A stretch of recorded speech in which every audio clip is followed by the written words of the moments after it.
ما تقوليش يا مدام.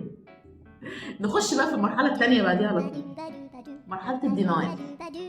انا مش مصدقه اللي بيحصل، بسميها مرحله ايه؟ ما تقوليش يا مدام. انت متجوزه، كل الناس عارفه انك متجوزه، بس اوعى تقول لي يا مدام، عشان انا مش مدام، انت اللي مدام.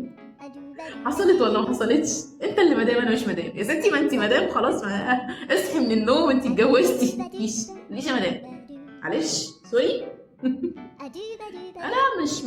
انا مش متجوزه ولا حاجه، انا لسه صغيره. فدي مرحله الدينايل اللي انا بكون فيها. انا بحاول اهرب من الواقع، انا لسه مش قادره استوعب الواقع اللي حصل، فانا بهرب منه ان انا كانه ما حصلش. دي المرحله اللي احنا بنطلب فيها من نفسنا to act like there is nothing happened، اللي هو انا عايزه من نفسي اقوم افانكشن. دي المرحله بتاعت اول ما تحملي ويبقى جسمك بيستغيث وانتي بتقولي له بقول لك ايه، قوم كمل كده، ورانا شغل عايزين نخلصه. انتي عامله انكار تام للحاله اللي والتغيير اللي حصل لك، وبتطالبي جسمك ونفسك انك تقومي بنفس المهام اللي كنتي بتقومي بيها قبل كده. This is denial، انكار. لا لا لا، انا مش ستي، ما انتي مش قادره تقومي من على السرير.